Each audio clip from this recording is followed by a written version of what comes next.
Dzień dobry, nazywam się Natalia Paszek, jestem doktorantką Wydziału Budownictwa Politechniki Śląskiej i zajmuję się geopolimerami. Geopolimer to taki jakby beton.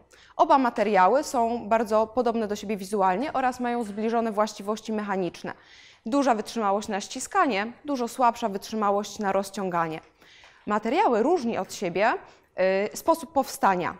Beton powstaje przez zmieszanie cementu, wody, piasku i kruszywa, a żeby stworzyć geopolimer, musimy połączyć ze sobą sproszkowany materiał pucelanowy, czyli taki zawierający krzemionkę, roztwór wodny krzemianu oraz zasadę. Dwa ostatnie są nazywane aktywatorami, natomiast pierwszy, materiał zawierający krzemiany, mogą stanowić na przykład odpady z różnych dziedzin przemysłu.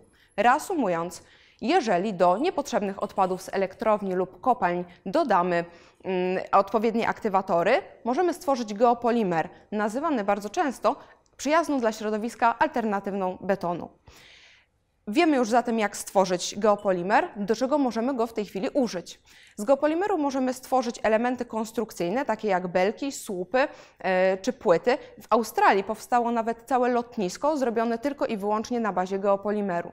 Możemy geopolimer stosować jako okładziny w piecach hutniczych, w nawierzchniach dróg, w druku 3D, a są także badacze, którzy całe życie poświęcają temu, aby stworzyć geopolimer jak najwierniej odwzorowujący słynne Ferrero Rocher.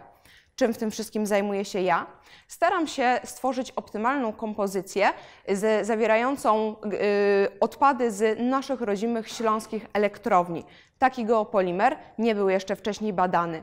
Z odpowiednich mieszanek tworzę małe elementy, beleczki, kostki lub walce i na nich określam wytrzymałość na ściskanie, na rozciąganie, moduł sprężystości, wytrzymałość na zginanie. To wszystko ma służyć stworzeniu modelu materiałowego.